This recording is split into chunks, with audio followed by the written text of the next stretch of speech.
ورسوله يا أيها الذين آمنوا اتقوا الله حق تقاته ولا تموتن إلا وأنتم مسلمون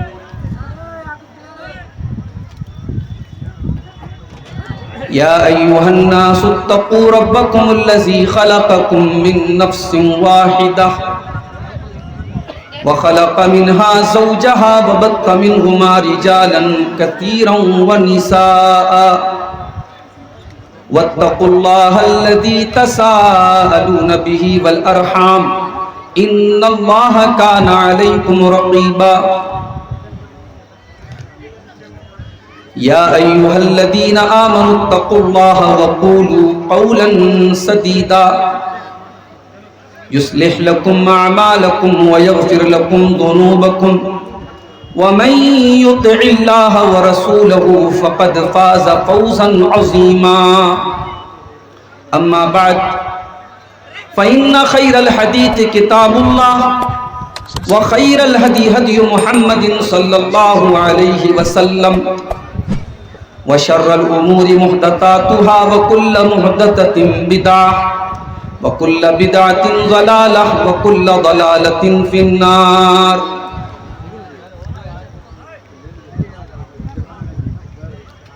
أعوذ بالله من الشيطان الرجيم بسم الله الرحمن الرحيم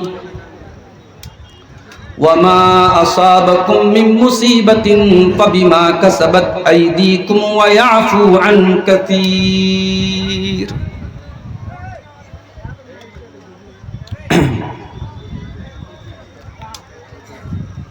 گناہوں پر ہوں شرمندہ الہی درگزر کر دے گناہوں پر ہوں شرمندہ الہی درگزر کر دے بڑا مجرم ہوں میں تیرا الہی درگزر کر دے خطا کوئی نہیں چھوڑی کوئی عصیاں نہیں چھوڑا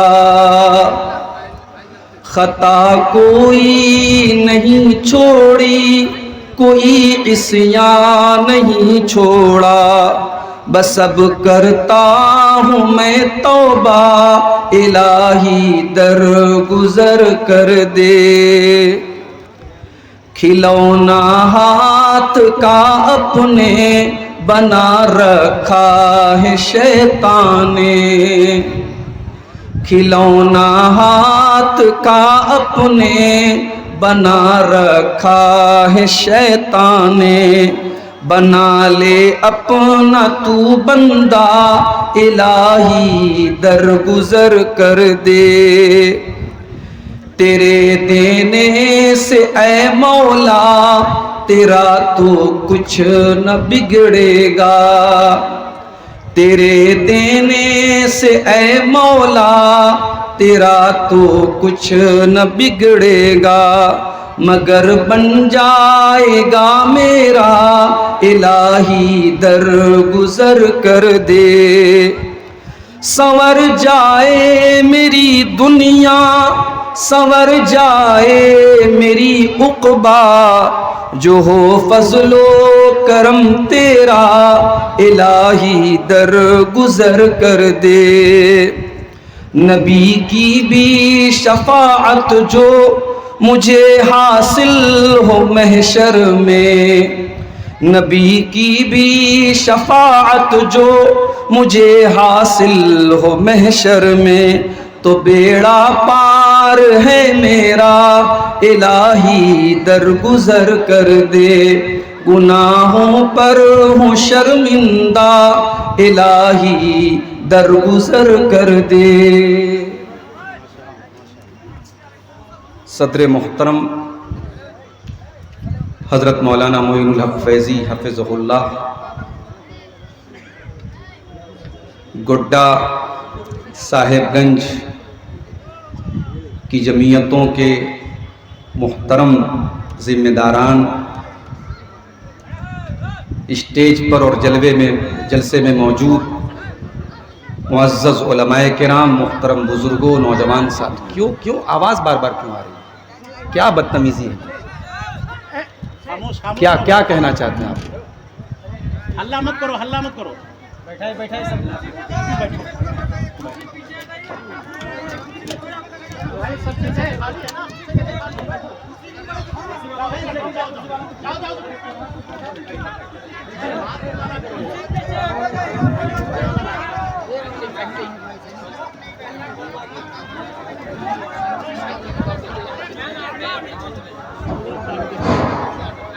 اسٹیج کے بائیں سائڈ میں جتنے حضرات کھڑے ہیں وہ پیچھے چلے جائیں۔ دوسری بات کہ جو حضرات یہاں سامنے اسٹیج کے سامنے کرسیوں پر بیٹھے ہوئے ہیں وہ اپنی کرسیوں کو پیچھے کر لیں تاکہ ہمارا پروگرام بہترین طریقے سے، منظم طریقے سے آگے بڑھ سکے۔ محترم حضرات، اندرچک کے اس پروگرام کا آج دوسرا دن ہے اور خطبہ کی ایک لمبی فہرست موجود ہے۔ فجر تک یہ پروگرام چلے گا، آپ سکون سے بیٹھے رہیں۔ میں اپنی مجبوریوں کی وجہ سے، چونکہ مجھے جلدی نکلنا ہے آج، اس لیے عام طور سے اس وقت آپ کے سامنے تقریر کے لیے حاضر نہیں ہوتا ہوں، مگر حاضر ہوا ہوں، اور گھڑی کی چلتی ہوئی سوئی کا ایک ایک سیکنڈ بہت قیمتی ہے۔ مجھے بہت لمبا سفر یہاں سے ابھی کر کے نکلنا ہے بائی روڈ، اس لیے بڑے ادب سے آپ سے گزارش ہے، جلسے کا جو وقار ہے اس کو برقرار رکھیے، سکون سے بیٹھیے۔ جلسے میں آپ آئے ہیں، اس کو گھومنے پھرنے کا، مارکیٹ میں بیٹھ کر کے، کھڑے ہو کر کے کھانے پینے کا، نظر بازی کا اڈا مت بنائیے۔ یہ پنڈال بنا ہے آپ کے لیے، علماء آئے ہیں آپ کے لیے، آپ کو سنانے کے لیے۔ آپ آئیے، دین کی باتوں کو سنیے اور پھر ان پر عمل کرنے کی کوشش کیجیے۔ اللہ تعالی ہم سب کو اس کی توفیق عطا فرمائے، آمین۔ ہاں،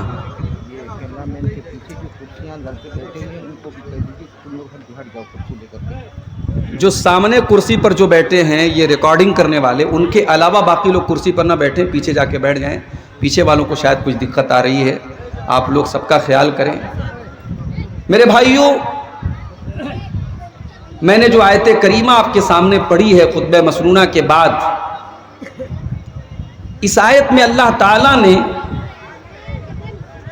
ایک حقیقت بیان کی ہے کہ کائنات میں جو بھی مصیبتیں آتی ہیں وہ ہمارے گناہوں کی پاداش میں آتی ہیں، ہمارے گناہوں کی سزا کے طور پہ آتی ہیں۔ فرمایا وَمَا أَصَابَكُم مِّن مُّصِيبَةٍ فَبِمَا كَسَبَتْ أَيْدِيكُمْ، میرے بندو تمہارے اوپر جو بھی مصیبتیں آتی ہیں وہ تمہارے اپنے ہاتھوں کی کرتوت کا نتیجہ ہے، تمہاری اپنی حرکتوں کا نتیجہ ہے۔ وَيَعْفُو عَن كَثِيرٍ، اور اللہ تمہارے سارے گناہوں کی سزا نہیں دیتا ہے، بہت سارے گناہوں کو تو معاف کر دیتا ہے۔ جتنی سزا دیتا ہے وہ بھی بہت کم گناہوں کی سزا دیتا ہے، سارے گناہوں کی سزا اللہ نہیں دیتا ہے۔ اگر سارے گناہوں کی سزا دے دے تو شاید پھر روئے زمین پر کوئی سانس لینے والا باقی نہیں بچے گا۔ میرے بھائیوں، گناہ، معصیت، نافرمانی، فسق و فجور جس کو شریعت نے کہا ہے، یہ بڑی ہی نقصان دہ اور بڑی ہی خطرناک چیز ہے۔ اسی لیے گناہوں کو کبھی ہلکے میں نہیں لینا چاہیے۔ ایک انسان گناہ کا صدور اس سے ہو بھی جائے، انسان ہے، الانسان مرکب من الخطأ والنسیان، ہے تو ہم آدم کی اولاد، خطا اور نسیان ہماری فطرت میں شامل ہے، ہم سے خطائیں ہو سکتی ہیں، ہم سے بھول اور چوک ہو سکتی ہے، لیکن خطا ہونے کے بعد، غلطی ہونے کے بعد انسان اگر اپنی غلطی پر ڈٹا رہے، اپنے گناہ پر ڈٹا رہے، اپنے گناہ کی وکالت کرے، اپنے گناہ کی دلیلیں دے، تو یاد رکھو میرے پیارے ساتھیوں، یہ ہمارے باپ آدم کی روش نہیں ہے، یہ ابلیس کا طریقہ ہے۔ حضرت آدم علیہ السلام سے بھی خطا ہوئی. جس جنت کے درخت کے قریب جانے سے اللہ نے منع کیا تھا، اور ایسا بھی نہیں کہ اس درخت کو کھانے کے بغیر آدم علیہ السلام کا کوئی نقصان تھا. آرام سے جنت میں رہ رہے تھے. اللہ نے جنت میں ہر قسم کی نعمتیں ان کو دے رکھی تھی، اور یہ بھی فرمایا تھا کہ اے آدم، جنت میں تمہیں اللہ تعالیٰ ایسی نعمتیں دے گا، لا تجوع فیہا ولا تعرا، نہ تو جنت میں تمہیں بھوک کا احساس ہوگا، نہ کبھی تمہارے بدن سے کپڑے اتریں گے، نہ تمہیں کبھی بھوک کا احساس ہوگا، نہ کبھی تمہارے بدن سے کپڑے اتریں گے، اور نہ تمہیں کبھی پیاس لگے گی، نہ کبھی گرمی لگے گی. تمام قسم کی نعمتیں تم کو جنت میں مل رہی ہیں، بس ایک درخت ہے، ایک پیڑ ہے، تم اس کے قریب مت جانا. آدم علیہ السلام شیطان کے بہکاوے میں آ گئے. ہمارے باپ آدم بھی آ گئے، ہماری ماں حوا بھی آ گئی، اور دونوں سے غلطی ہو گئی. قرآن کہتا ہے جب دونوں سے غلطی ہو گئی اور انہوں نے جنت کے اس درخت کو کھا لیا جس کے قریب جانے سے اللہ نے منع کیا تھا، فَبَدَتْ لَهُمَا سَوْآتُهُمَا، تو سب سے پہلا نقصان یہ ہوا کہ دونوں ننگے ہو گئے. گناہ کا سب سے پہلا نقصان یہ ہوا کہ دونوں کے بدن سے کپڑے اتر گئے. دونوں کے بدن سے کپڑے اتر گئے، دونوں ننگے ہو گئے. نقصان دیکھو گناہ کا. ہمارے باپ آدم، ہماری ماں حوا جنت میں ہیں اور بدن سے کپڑے اتر گئے. قرآن کہتا ہے فَاتَّفِقَا يَخْصِفَانِ عَلَيْهِمَا مِنْ وَرَقِ الْجَنَّةِ، دونوں جنت کے پتوں سے اپنی شرمگاہ کو ڈھانپنے لگے. یعنی ننگا رہنا نہ آدم کو گوارا، نہ حوا کو گوارا. ننگا رہنا یہ آدم اور حوا کی اولاد کی فطرت نہیں ہے، شیطان کی کہ پلوں کی فطرت ہے. یہ آدم کی فطرت نہیں، یہ حوا کی فطرت نہیں.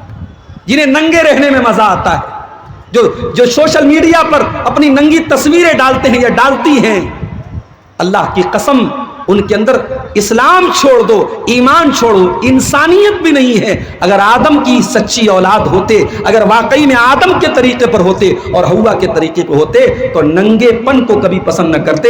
آدم اور حوا دونوں جیسے ہی بدن سے کپڑے اترے، دونوں اپنی شرمگاہ کو ڈھانپنے لگے. اللہ نے فرمایا علم انہکما ان تلکما الشجرہ، اے آدم اے حوا، کیا میں نے تم کو منع نہیں کیا تھا کہ اس پیڑ کے قریب نہ جانا، ورنہ تم شیطان کے ساتھی بن جاؤ گے، شیطان کے دوست بن جاؤ گے. دونوں کو اپنی غلطی کا احساس ہوا. دونوں نے اللہ سے دعا کی، ربنا ظلمنا انفسنا وان لم تغفر لنا وترحمنا لنکونن من الخاسرین. پروردگار ہم سے غلطی ہو گئی، ہم نے اپنی جان پہ ظلم کر دیا. کیا دعا ہے، کیا ارے یہ نبیوں کی دعائیں جو قرآن میں آئی ہیں، کبھی موقع ملے تو ان دعاؤں پر غور کرو کہ نبیوں نے کتنے پیارے انداز میں دعا مانگی. ہم اور آپ توبہ کرتے ہیں، کیا کہتے ہیں؟ اللہ غلطی ہو گئی معاف کر دے. آدم نے کیسے توبہ مانگی، توبہ کی، ربنا ظلمنا انفسنا، اے اللہ ہم دونوں نے یہ غلطی کر کے کسی اور کا نقصان نہیں کیا، ہم نے اپنا نقصان کیا ہے. ربنا ظلمنا انفسنا وان لم تغفر لنا وترحمنا لنکونن من الخاسرین. اے اللہ اگر تو نے نہیں بخشا اور تو نے رحم نہ کیا تو ہم سے زیادہ خسارہ اٹھانے والا کوئی نہ ہوگا. یہ طریقہ آدم کا تھا، توبہ کرنا، اللہ سے معافی مانگنا، اپنے گناہ پر شرمندہ ہونا. اللہ نے آدم کی توبہ قبول کی. اور شیطان کا کیا طریقہ تھا؟ اللہ نے حکم دیا ہے فرشتوں تم آدم کو سجدہ کرو. فرشتوں کے ساتھ ابلیس بھی رہتا تھا. ابلیس کوئی فرشتہ نہیں تھا، جنات میں سے تھا، جن تھا، مگر وہ بھی فرشتوں کے ساتھ رہتا تھا. اس نے سجدہ نہیں کیا، سجدہ نہیں کیا اس نے. اللہ نے پوچھا کیوں نہیں سجدہ کر رہے ہو تم؟ جب میرا حکم ہے تو تم سجدہ کیوں نہیں کر رہے ہو؟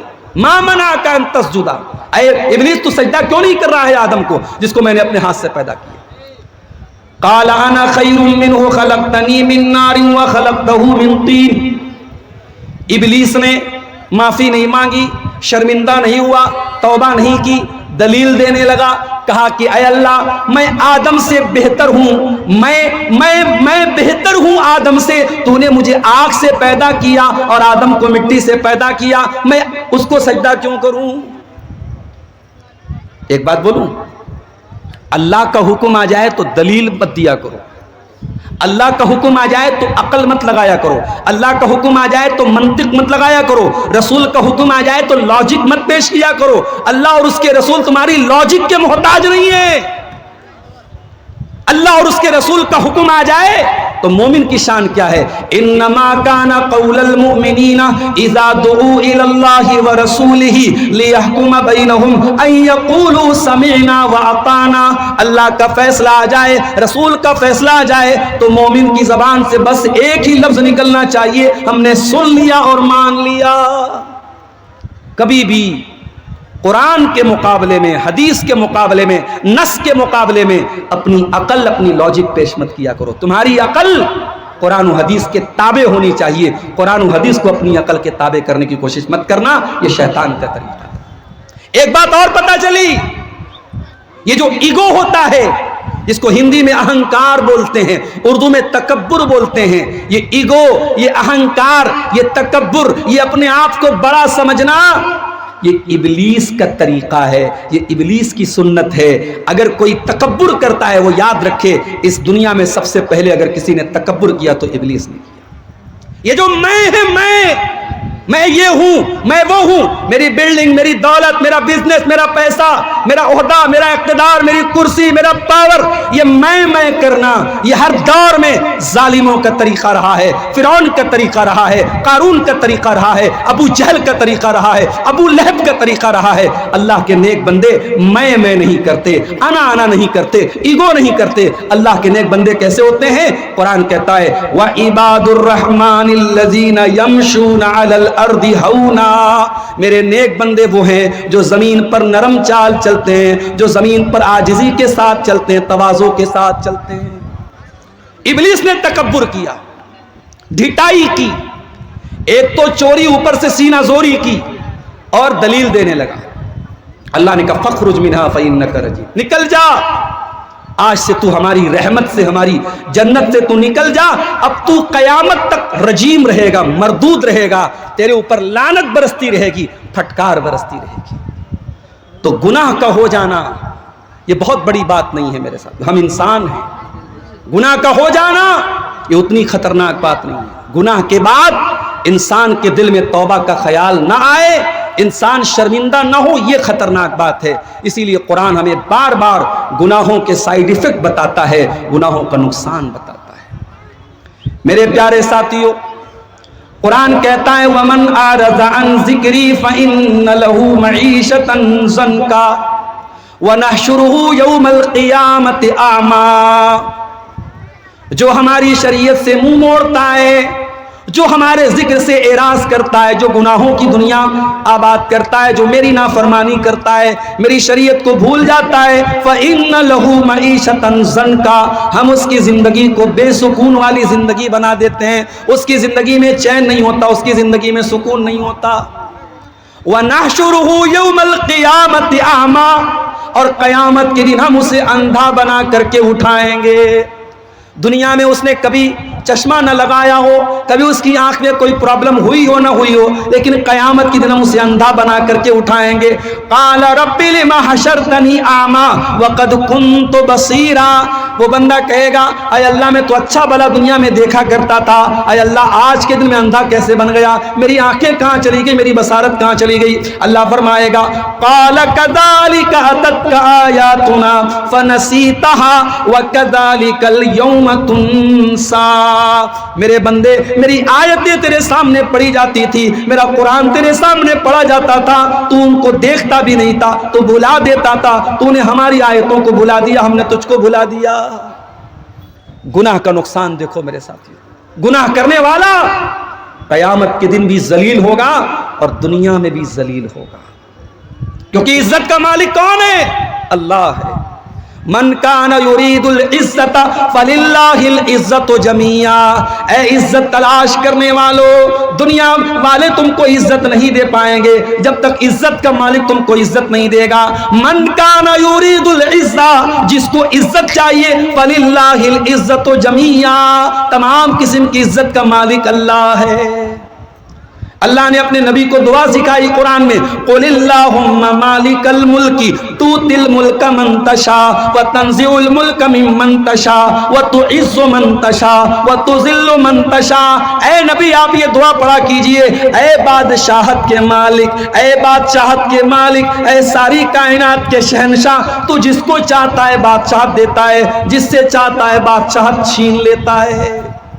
جو آج صاحب مسند ہے کل نہیں ہوں گے، کرایہ دار ہیں، ذاتی مکان تھوڑی ہے۔ یہ راحت اندوری نے کبھی کہا تھا تو بڑی سچی بات کہی تھی، اقتدار اور پاور یہ پرماننٹ نہیں ہے میرے ساتھ۔ فرعون سے بڑا کون بادشاہ تھا؟ فرعون سے زیادہ پاور کس کے پاس تھا؟ فرعون تو وہ بادشاہ تھا جو بڑے ناز سے کہتا تھا، ارے میں مصر کا بادشاہ، ہاذہ الانہار تجری من تحتی، یہ دریائے نیل میری حکومت میں بہتا ہے، یہ دریائے قلزم میری حکومت میں بہتا ہے، یہ بڑی بڑی ندیاں میری سلطنت میں، میرے پاور میں، میری بادشاہت میں چلتی ہیں۔ فرعون وہ تھا، موسیٰ سے کہا وما رب العالمین، اے موسیٰ کون ہے تیرا رب؟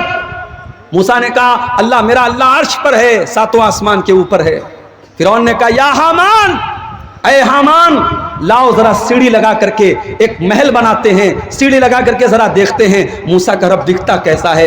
اللہ کا مذاق اڑایا تھا فرعون نے، اللہ کا مذاق اڑایا، نبی کا مذاق اڑایا، چھوٹے چھوٹے بچوں کو مروا دیا، بنی اسرائیل کو ذلیل کیا، لیکن جب اللہ کا عذاب آیا تو وہی فرعون ندی میں ڈوب کر کے مر گیا، دریا میں ڈوب کر کے مر گیا۔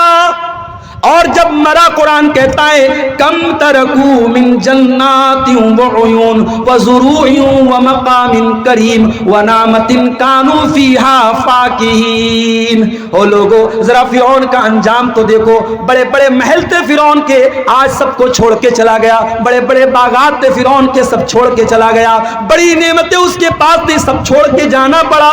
فما کذالک واورثناها قوما آخرین، کل تک فرعون رہتا تھا، آج ہم نے دوسروں کو اس کا وارث بنا دیا، اس کے محلوں میں کوئی اور رہنے لگا۔ فما بقت علیہم السماء والارض وما كانوا منذرین، نہ تو فرعون کے اوپر کوئی رونے والا تھا، نہ زمین روئی، نہ آسمان رویا، اور نہ فرعون کو کوئی مہلت ملی۔ اللہ کی پکڑ جب آتی ہے بڑی سخت ہوتی ہے میرے بھائیو، اللہ کی پکڑ۔ بچوں کو مارنے والا اسرائیل، عورتوں کو مارنے والا اسرائیل، پورے شہر غازہ کو برباد کرنے والا اسرائیل، دنیا میں کون تھا جو اس سے پنگا لیتا؟ دنیا میں کون تھا جو اسرائیل سے لوہا لیتا؟ مگر کہتے ہیں کہ اللہ کی لاٹھی میں آواز نہیں ہوتی ہے۔ آج تصویریں آ رہی ہیں اسرائیل کی، اسرائیل جل رہا ہے، آگ کہاں سے آئی کوئی نہیں جانتا، درخت جل رہے ہیں، زمین جل رہی ہے، اور بلڈنگیں جل رہی ہیں، کروڑوں کی پراپرٹی جل کے راکھ ہو چکی ہے، کتنے لوگ مرے ہیں ابھی نہیں معلوم، یہ آگ کہاں سے آئی نہیں معلوم۔ ہم تو یہی کہیں گے اے اللہ ان ظالموں کو تو دنیا میں بھی ان کے حشر تک پہنچا اور آخرت میں بھی ان کے انجام تک پہنچا۔ میرے ساتھیوں، گناہوں سے بچو، اللہ کی نافرمانی سے بچو۔ یہ گناہ ہمیں دنیا میں بھی ذلیل کرتے ہیں، ہمیں ہمارے اوپر اللہ کی لعنت برستی ہے گناہوں کی وجہ سے۔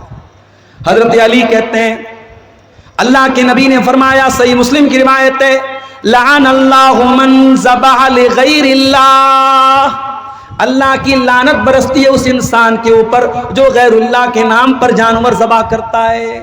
اللہ کے سوا کسی اور کے نام سے، کسی پیر کے نام سے، کسی بابا کے نام سے، کسی بزرگ کے نام سے، کسی کے بھی نام سے اگر جانور ذبح کرتا ہے تو یہ شرک ہے، اور اس کے کرنے والے پر اللہ کی لعنت۔ لعن اللہ من آوى محدثا، اور اللہ کی لعنت تو اس انسان کے اوپر جو کسی بدعتی کو اپنے گھر میں پناہ دیتا ہے۔ لعن اللہ من شتم والدیہ، اور اللہ کی لعنت تو اس انسان کے اوپر جو اپنے ماں باپ کو گالی دیتا ہے، اپنے ماں باپ کو برا بھلا کہتا ہے۔